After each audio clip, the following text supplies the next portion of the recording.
सांगड़ के करीब अफसोसनाक वाक़या पेश आया। फायरिंग में 3 अफराद जान बहक, 20 से ज्यादा जख्मी। टीआई के रहनुमा मुश्ताक जुनेजो एहतजाजी धरने में पहुंचकर अफसोसनाक वाक़े की शदीद अल्फाज में मजम्मत करते हुए वश न्यूज़ से गुफ्तगू करते हुए इनका कहना था कि होना चाहिए कि ये पीपल्स पार्टी के वोटर हैं, सरवरी जमात के मुरीद हैं।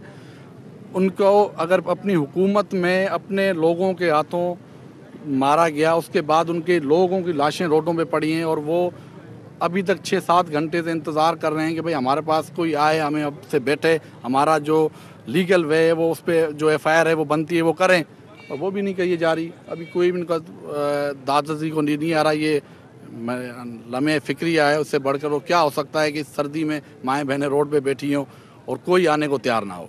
ही वीचारा मिसकिन गरीब हर हारी माण्हू आहिनि, मज़दूर आहिनि, डेली वेजिस ते कमाए खाइण वारा माण्हू आहिनि, जिन ॿ-4 ॾिसो त हेॾे सियारे में, हेॾे माना सर्दीअ में बि हिते पधर ते वेठा आहिनि।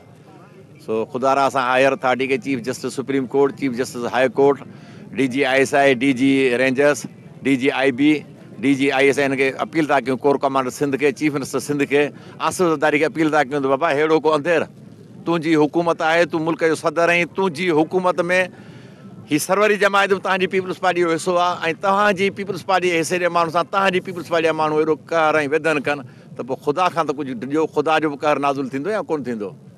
इहे ज़मीनूं हिते रहिजी वेंदियूं, धरती जा हमेशह मालिक मट ॿारंदा आहिनि, अलाह जो कानून आहे। ऐं तव्हां हिन ॿनी जे 2 एकड़नि जे करे हिन मिसकिननि खे था हिन जो बेवरनू करे छॾींदा, ॿचिड़ा बेव करे, मासूम न्याणियूं ज़ख़्मी थियूं आहिनि, मासूम ॿचिड़ा ज़ख़्मी थिया आहिनि। इहा इंतिहा आहे या कोन्हे? अहिड़ो ज़ुल्म त कंहिं बि न कयो।